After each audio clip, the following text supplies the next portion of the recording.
My name is Audition, and I'll be your moderator for tonight. So in honor of Asian American and Pacific Islander Heritage Month, we have a group of incredible AAPI entrepreneurs here tonight to discuss their brands and how they're honoring their cultural heritage within their businesses. With everything our community is going through right now, we wanted to create a space for us to be together, celebrate our culture, and find strength and inspiration among each other. So let's give them a round of applause to welcome our panelists. And before we start, there is a QR code passing around if you want to sign up for the In the Know newsletter for a chance to win AAPI vendor products and gifts. After the panel, the winner will be announced.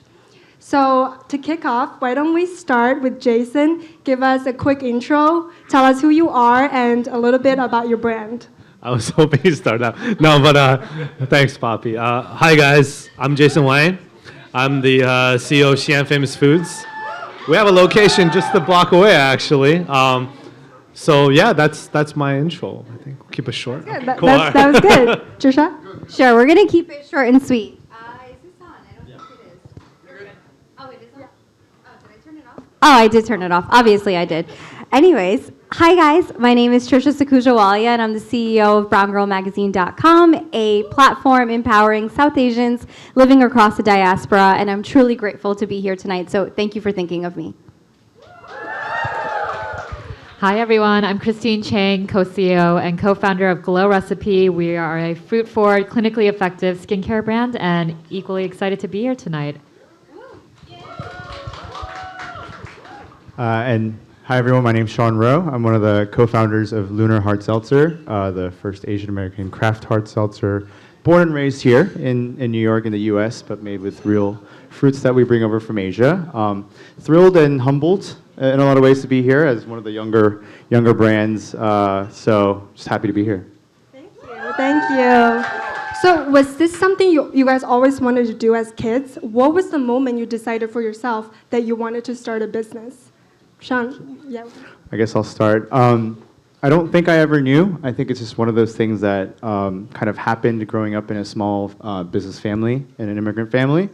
My family has done all the stereotypical Korean American businesses. You name it, we've probably done it. So just growing up in that environment, I think the scrappy entrepreneurial, I guess, work ethic and then I guess the lifestyle was just something I was always used to. And I think as I was going into more corporate roles and in my former tech life, I think I just realized more and more I wanted an opportunity to build something of my vision. So it just kind of happened, I guess. What was your job before? What did you do before? I was a UX designer, a product designer, and a product manager in the tech world.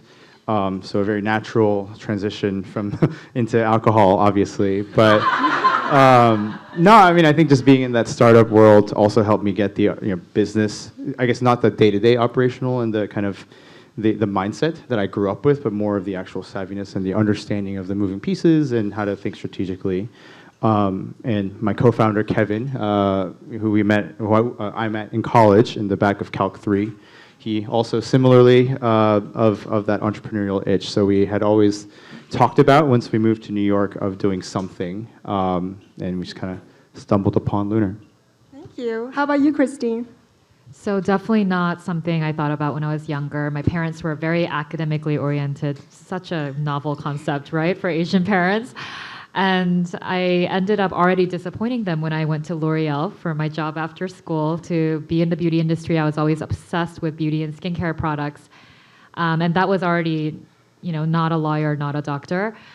And then after being there for 10 plus years, both in Korea and the US, coming to the New York offices and helming up the global business in skincare at Kiehl's, actually, I realized that all the global beauty companies were looking to Korea for the latest innovations, which was mind-blowing to me because I grew up in a small town in Louisiana. My dad was doing his graduate degree there, and no one could point out Korea on a map, much less wanted to learn more about something coming from Korea. And the way K-beauty at the time was being brought over was a little bit more kitschy, a little bit packaging driven, and that had a place, of course, but I felt like, it means something that I have this beauty experience.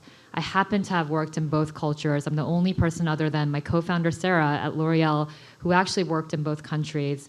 And maybe there's something we can do here and really put our stamp on it and build some of these concepts and approaches to skincare for longer term. And so quit my job, jumped straight into it, didn't tell my parents for a full year. That was a nice conversation afterwards. We told them the day we went on Shark Tank. And yeah, so that's how it started off. How about you, Trisha? I can definitely relate. Because you were doing LSATs, you were trying to go to law school, right? Literally, yes. I'm probably one of the only people you know that took the LSAT 5 times. Yup, 5 times. Don't ever forget it. I don't. So yeah, of course, going to law school was a big deal. My dad went to law school, my uncle went to law school, my grandfather went to law school, so I didn't. And yeah, it didn't work out for me. I sucked every time I tried. And I did want to become a lawyer for sure. It was something I genuinely did want to do. I wanted to do media entertainment law, and lo and behold, I ended up in a career with media. And so thankfully, I had done a minor in journalism, which gave me the career I have today. And I had worked for a bunch of different media companies, and I truly understood the business of news, or I thought I understood the business of news. And Brown Girl magazine was something that I found on Facebook many moons ago, and I was just baffled and mind blown at the content that was presented to me. I couldn't believe that brown girls from across the country were writing about themselves. They were writing narratives and memoirs about who they were and who they wanted to be and the struggles they were facing. So I reached out to the original founder right away, and I was like, I think I can write for you guys. Tell me what you need. And so that's what I did. I pursued Brown Girl magazine as a side hustle for about 5-6 years, just writing for them on the side. I started editing. I curated a New York team because the entire team originally was from Texas. And so 5-6 years in, I was really sick of my corporate job. I worked at a South Asian TV conglomerate that just didn't understand the value of targeting South Asian millennials myself. They were very much in the business of targeting my parents. And so yeah, so 4 years in, I was like, I'm ready for something different. I'm ready for something that's my own. And perfect timing, the original founder at Brown Girl wanted to shut Brown Girl down without even trying to run it as a business, because at that time, no one was thinking about running niche companies like ourselves as a business. That was a couple years, 5-6 years ago? It was a while ago. Yeah, this was 2018. Yeah, and so at that time, the way that Asian Americans and South Asian Americans have emerged, thankfully we have, we weren't thinking along the lens at that time. So anyways, it was perfect timing. I told her that I would buy her out, and that's exactly what I did. So yeah, spent about 6-8 months negotiating the deal, and spent 2 years paying her back for the equity that I bought out, and really, really bootstrapped the business. And now we are building an ecosystem that interconnects content, community, and commerce. So I want to give South Asians living in the diaspora access to the content we are curating and access to the community that we're building in multiple ways, whether it be the events that we host or the merch that we drop or the content that we release online. So. I love that. Thank you. Jason, you and your father kind of worked together a little bit when you were in college. You always kind of helped out the family business. Was it always something? It wasn't voluntary. So so growing up, I was never meant to be in the restaurant business. You go into restaurant business as a Chinese person when you don't have any other choices. I don't agree with that, but that's just how it is. And that's how it was. My father worked in various Chinese restaurants throughout the eastern seaboard of the U.S. when I was going through middle school, high school, and it was really up to me to kind of do something else, something more successful, meaning like something maybe in corporate. So I went to business school at Washington University, St. Louis, and that's what I was meant to do.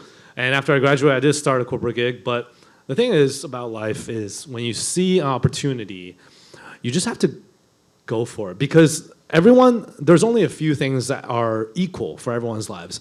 Everyone gets the same 24 hours in a day. Everyone gets one life, but not everyone gets the same amount of opportunities. So the important thing is being able to seize the opportunities, especially if you're one of those that aren't as lucky and you get like a few opportunities, but it's important to identify those. So I feel like I identified the opportunity, and it's rough. It was a my father started this like food stall in a basement food court in Flushing, Queens. Not anything beautiful like this restaurant here. Very, very dingy, very dirty. The food's not dirty, but the atmosphere is dirty. There's no AC. It was a bubble tea shop, no? That was before that even. So, he hedges, risks by going into bubble tea first as a franchisee of a bubble tea shop because it's like water and sugar. It's like so cheap. So it can't fail, right? But then it's competitive as a business. So then he started selling food on the side. But then the food became more and more popular. This all happened when I was starting freshman year in college. So basically, I came back home during winter break, 2006. And he was like, oh, I have this like bubble tea shop now. You should come help out during winter break. And that's what I did. But it was really cool to see my friends, from college who are from New York, visiting the shop, really enjoying the food. And that's really the first seeds. That's when the first seeds of, this, opportunity. Like I saw this, the first seeds of interest, of my interest in this opportunity began. And as we went forth, I actually interned for Yahoo back in 2007 in Santa Monica. So yeah, shout outs to Yahoo. But learned a lot, marketing, actually, doing market research in Compton. And it was really cool to meet the families there and really understand. Anyways, I digress. The point is, I'm exploring all these corporate opportunities, but at the same time, this restaurant kept like pulling me back. And I think at one point after I graduated, I wasn't doing that great of a job at my corporate position, merchandising for Target. And I called my dad one day, I was like, I want to help the business, but he's like, well, you got to be prepared to work hard. It's not what you're used to, but I'm willing to let you give it a try. So basically, in 2009 until now, we expanded from that one basement store in Flushing to we had 14 locations before the pandemic, but now we only have 9. So we're getting back up again. But yeah, never thought I'd be doing this, but happy to be part of it. So what was your dad's reaction when you told him that you wanted to do this full time, to join the family business? Was he supportive? I think he didn't think I could do it, but he knew in his heart that he kind of wanted me to do it. Like, it's kind of like in his mind, I think I wasn't meant to go down this route, right? And you guys must relate to this. But, basically, but he's like, this is a situation. I could use some help. And you know what? He's not doing anything worthwhile with his life anyways. Just come anyways. So that's what happened, I think.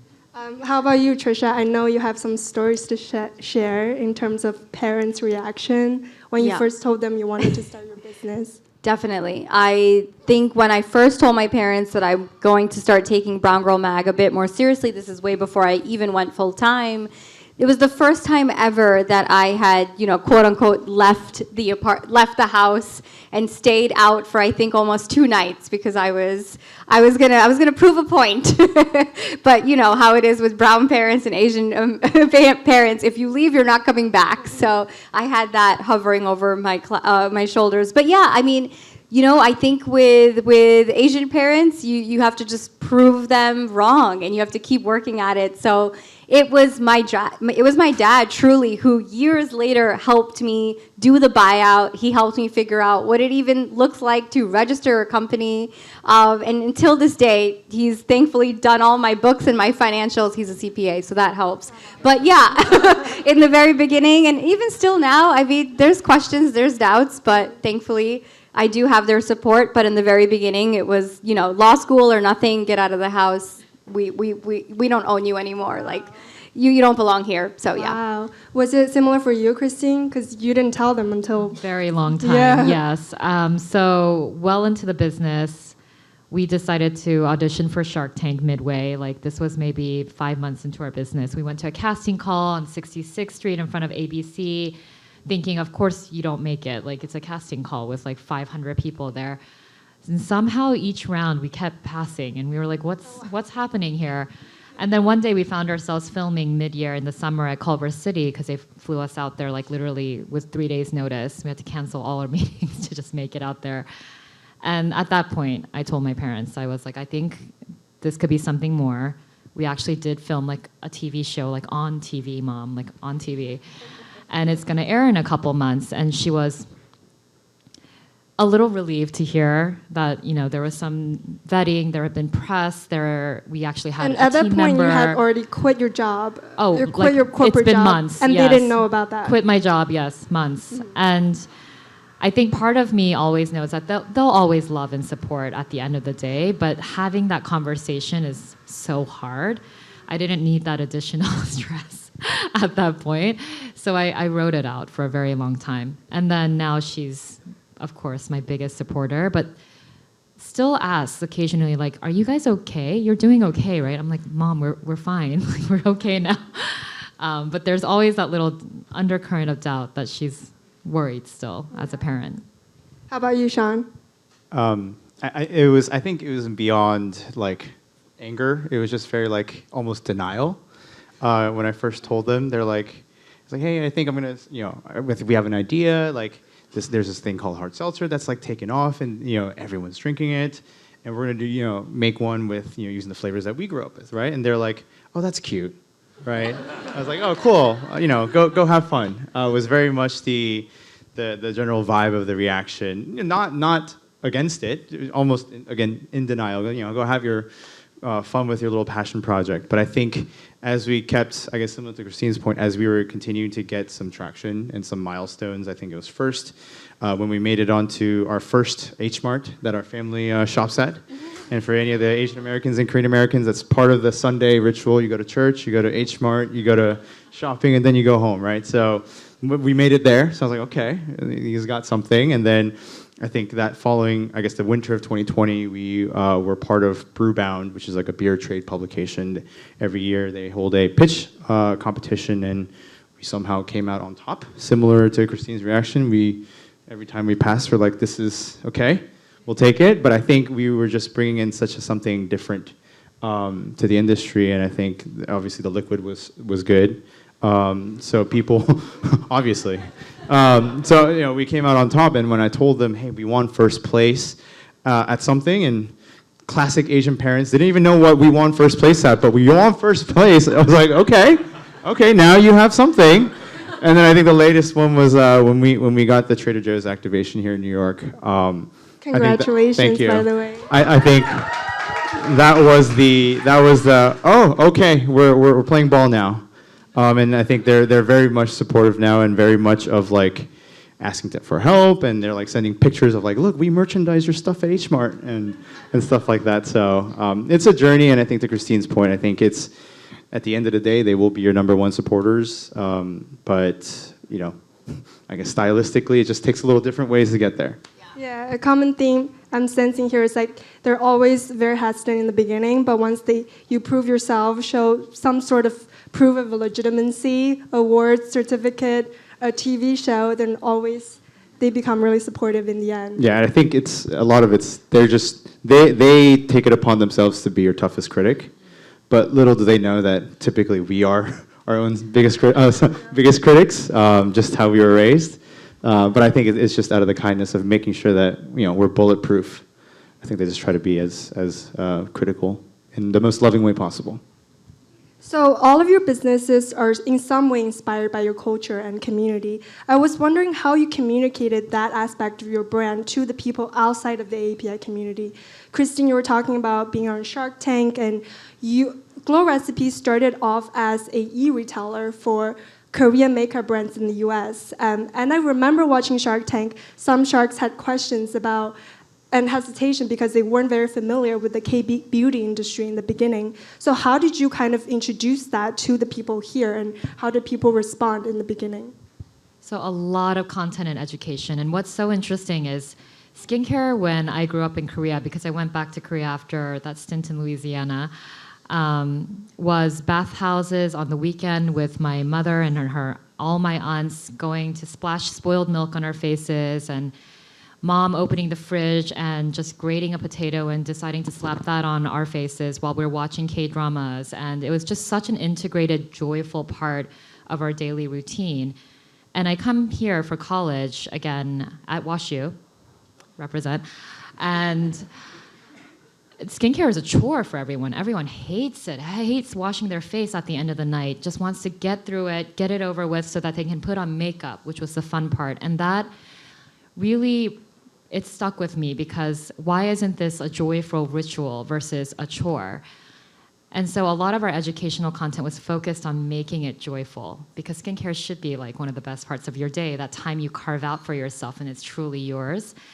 And I think that really helped resonate what we were trying to do beyond K-beauty being like a snail mucin cream or a sheet mask. It really was about the holistic approach, which was meaningful to us and what we grew up with. So glowrecipe.com originated as Poppy said, a K-beauty retailer, and we focused even then on clean and cruelty-free products. We actually didn't curate anything with snail mucin in it because we weren't really sure how it was harvested and couldn't find a brand that could really explain that. And so we had those same set of guidelines that still kind of transversely travel over to Glow Recipe, which is the fruit-forward skincare line that you now see today at Sephora. But at the time, very, very much about translating and bringing over that cultural experience.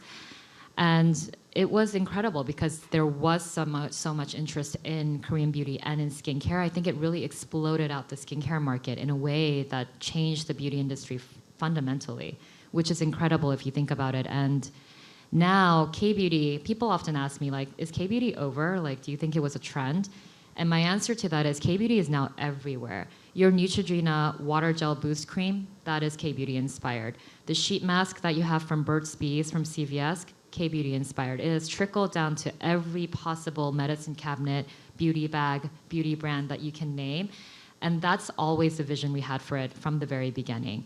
Now that we've moved to our in-house brand, a lot of people still call us a K-beauty brand. The inspiration will always be there, obviously, but we're actually not a K-beauty brand. We're based in New York. Our team is here. We don't sell in Korea. Most of our products are manufactured here. So we've been educating around, once again, skincare, of course, but the fact that we're trying to bring together that philosophy as a New York-based beauty brand. What's your biggest platform for this type of education? Originally Instagram, now TikTok. And Jason, your father opened its very first Xi'an Famous Food store back in 2005, when New York City was mainly dominated by Cantonese food or other type of Southern Chinese cuisine. And you guys kind of brought these new flavors and new ingredients to the people here. How did people respond? I think timing is really important. In 2005, we were lucky because people were traveling more. There was a lot more globalization back then, I think. And then all that leading up to the Beijing Olympics in 2008, there's a lot more, meshing with Chinese culture back then, more than it is now. Now there's a lot of hostilities with, Asia and stuff. But back then, timing worked out because everyone's curious. Everyone's traveling. Everyone's going to China and eating all this food. And they're like, where can I get this where I am, in New York? And New York being a cosmopolitan city, we have high standards as to, what we eat. We need to eat good stuff. That's what we're known for. So I think the timing really worked out. My father didn't really care about all that, though. Like, it's not like he had a business plan. It's like, oh, I see this trend of the demographics.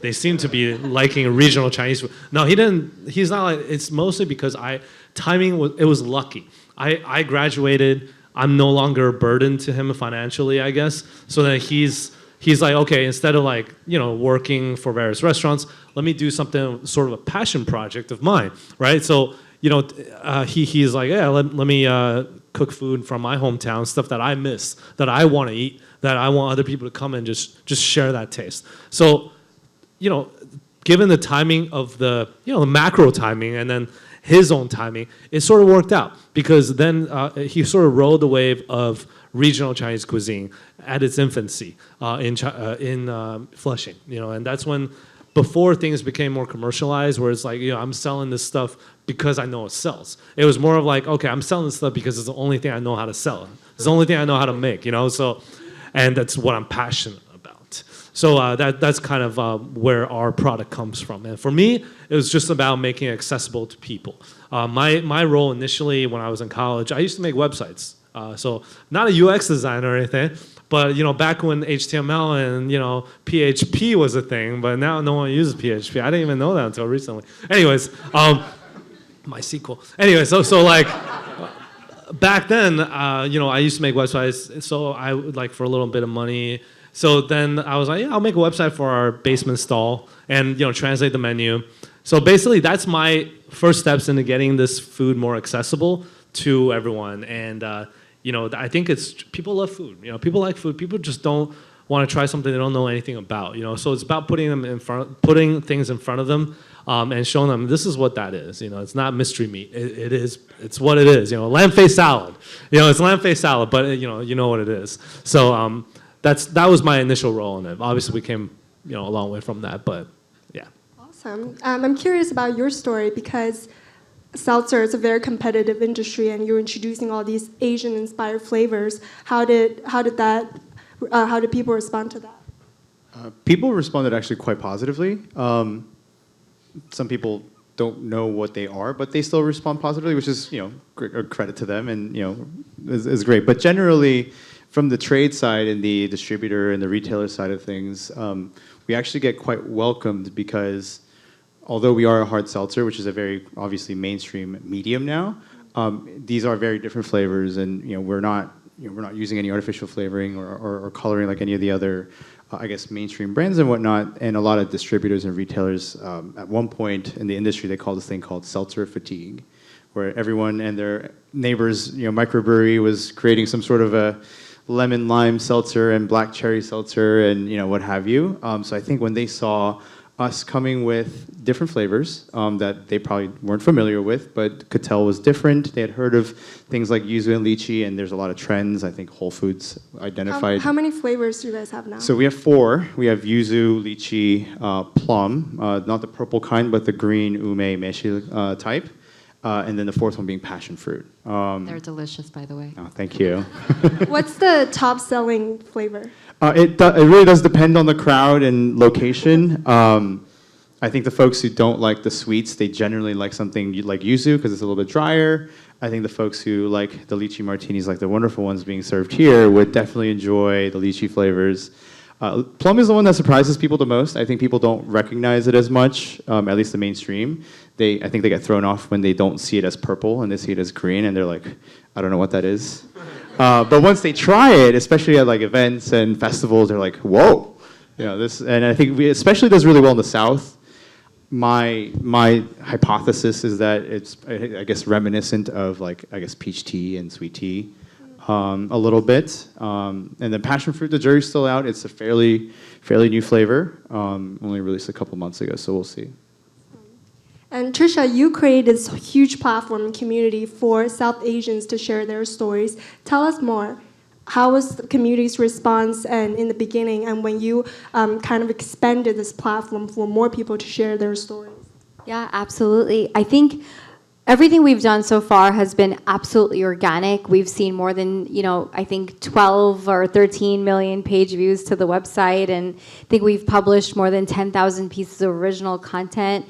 I think I've managed maybe more than 1,000 freelancers, and I've probably edited more than 6,000 pieces of content. So I am absolutely, truly grateful to the platform that we've built, and folks just genuinely want a byline. That's all it is. And I think the cool thing is that we haven't said no. So if you have a story to tell, we are your platform to tell it. And I think that's what's given us the opportunity to grow in the way that we have, is that we're not like your typical, media platform where we will, look at, our calendar and see if it, checks off our bullet points. No, it really is a community-driven, user-generated platform. I think that, we're basically medium.com, but for brown people. And that's how I envision it, and that's how I want to continue growing it. That's awesome. Can people freelance? Can they just Absolutely. email you if they have a story? Yes, that's how we've curated all the pieces of content that we have published for the past many, many years. And so we're hoping now to finally venture off into our first ever glossy print annual magazine. Crossing fingers it happens this year, but the whole point of venturing off into a glossy is so that we can start thinking about more curated, more evergreen, more journalistic type pieces of content that can be printed forever and ever. But the website will continue to be accessible for the mass community. I want Brown Girl Magazine to be accessible in every shape and in every form. So I think first and foremost is the content that's always been accessible for anyone and everyone. And then the second is the events that we've hosted. Just this year alone, we've hosted 5 events catering to South Asians, whether it be pop-ups, panels, networking events. We've done them all. We're actually hosting our marquee event, Slashy Summit, on May 14th, which Lunar, thankfully, is coming on board to sponsor Happy to be drinks. here. Happy to be there.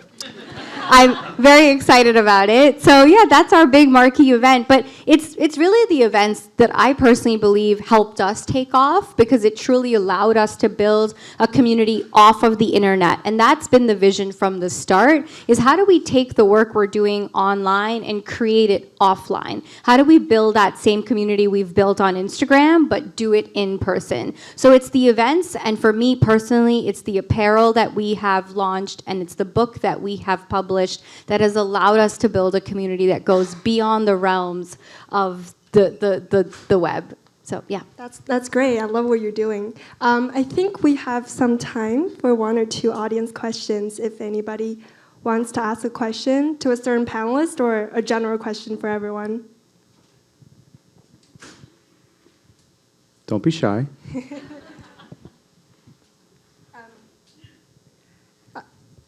Izzy, I think we have, oh, sorry. We'll come to you after. Yeah. Hi, nice to meet you all. My name is Lisa.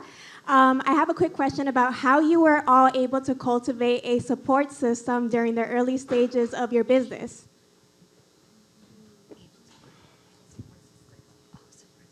I'm happy to take that one. So throughout this, I have learned you cannot do it alone. I tend to be very independent, so asking for help is really hard for me. And breaking down that barrier was like literally the #1 thing I learned, because I needed help at every single step. There were so many people out there who knew more about things than me, could do it better than me. And I also think the tribe of these amazing female founders that I've met of business stages, every single imaginable business stage, has really been another piece of that puzzle, where I have a group of people that I can text late at night when things go up in flames and get an answer right away, or some type of mental support in whatever way, shape, or form that takes.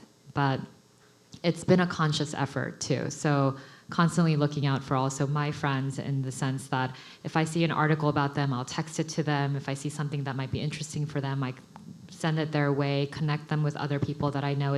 It's really an ecosystem in a way, and a community, and you really get as much out of it as you give into the community. I definitely agree. I think for me, it's all about the giving, and then I'll try to take some after that. But no, I'm truly grateful. For me, it was definitely my mom and dad who came through, and they helped me even just understand the business and help me buy out the business. And then 1,000,000%, it was definitely my husband, who has seen it through since day 0, and thankfully he has a company of his own, so it helped me navigate through the startup world. We just raised our first round of capital last year, so definitely helped me navigate through that as well. Thank you. It was brutal. And then more than anything, it was the Brown Girl team. A few of us are here tonight. I think at any given point, we have anywhere between 200 to 300 freelancers in-house at Brown Girl. Every person is truly a freelancer, so they all have full-time jobs. But Brown Girl would not be here today without the thousands of Brown Girls who have contributed their time and their love to growing the platform that we have today. So nothing is done without a village. And if you want to grow, then you have to grow with the team that is standing right next to you. So I say this day in and day out. I know my team has heard it. If I'm going to grow, I know I'm going to grow with the 10,000 people right next to me, not behind me, not in front of me, not behind me, but truly right next to me.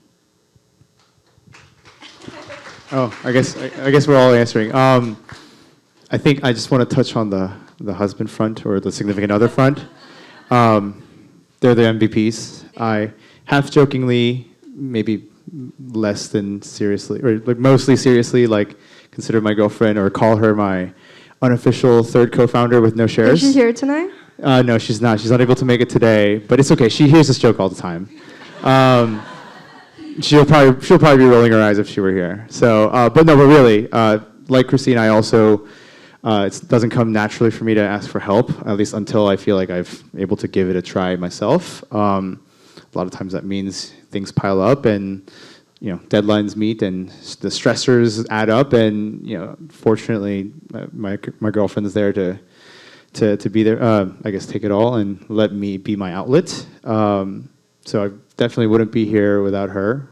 And I feel like most folks and most entrepreneurs would agree, whether it's a significant other or family or what have you. I think it really doesn't happen without the folks around us. Yeah, ditto to everyone, family, friends, significant others. I would just add one more thing, though. I think as a founder, at the end of the day, Christine touched on this a little bit. You are the last line of defense. So if all of those things fail, you just gotta man up. You just gotta figure it out, whatever it takes. So I think that's, of course, we don't want to get to that point if we want to rely on all the resources we can. But there will be instances where you don't have the support and you are it. So good friends with Murphy's Law. I think we have one more question in the front. We have the mic here. I think what's beautiful is that you guys were all able to break kind of generational expectation and burden while still honoring your heritage. And so I'm curious, were you ever surprised by any of your elders in terms of accepting what you do and the successes you had? Yeah, I think a big part of my family thinks I'm just posting stories and I'm on social media. A lot, my family forgets that I have a real job. My extended family, that is. They think my job is this and that, but they don't sometimes see the real work that goes behind it in building the community and platform that we have. So I think it's a little bit of a balance of both, where I'm always very adamant of being well, we did this and we did that, and I try to sometimes maybe overcompensate, and I try to really get into the nitty-gritty in detail, and I give the explanations to my family so they can really understand. But yeah, it takes a lot to be this is what I'm doing and I want you to be proud, and so I feel like I have to explain myself. But thankfully my family does get it and I'm happy about it, but it's tough. It's always tough because I'm not the 17th doctor that we have in the family. So yeah. I'll go this time. I think a lot of what we do is tied to our culture, and in a way that is fulfilling, and that is something to be proud of already. And it sounds really cliched, but for me, my family, I think, and even to extend to Chinese population, they're sort of proud to see Xi'an Famous Foods and a long line of everyone lining up, not just Chinese people eating the food, right? We're really proud to see that, and I think that's the same for all of your brands. You're able to share that. So I think I've been fortunate in that my family recognizes that, and I think that sentiment is also shared with our customers as well. They have the sense of pride because it's hey, we're spreading culture. It's not about just being a business, it's about being an institution. So I think that is something that we can all be proud of. We have one more question over there. Brandon? Christine, right? Chris, did you expect a judge to appeal to you initially, or were you appealing to one judge on Shark Tank? Yes, Shark Tank. Right, we got 3 offers on the show from Robert, Mr. Wonderful, who was not wonderful, and Barbara Corcoran, actually. And if you look at the B-roll of our clips, which thankfully never aired, we're looking at Mark Cuban the whole time. Mark, what do you think, Mark? And Robert's hello. It got a little awkward. Anyway, we had a very clear idea of who we wanted going in. We did say yes on the show. We actually never took the investment. We were bootstrapped until year 7 of our business, which was a journey in itself. And then we amicably parted ways with Robert because at the end of the day, we didn't need the cash, which was a very humbling and good place to be in. And we wanted to find a strategic partner versus, a shark is amazing, but it has to be the right person. But I will say that experience, truly unscripted, raw, in all of its entirety, was one of the most mind-blowing experiences I've ever had. Yeah, really grateful for it. What about Mark that really made you guys want him? So back in the day, Shark Tank actually used to take 2% of every entrepreneur's business, whether you got a deal on the show or not. Wow, I didn't know that. Mark Cuban said he would walk from the show unless they got rid of that clause, and I think that is someone who champions entrepreneurs. Thank you. Well, what a great way to wrap up the panel. Please join me in thanking all the panelists for coming here tonight. And I want to thank the team at Philly Big Chow for giving us this gorgeous venue and great food.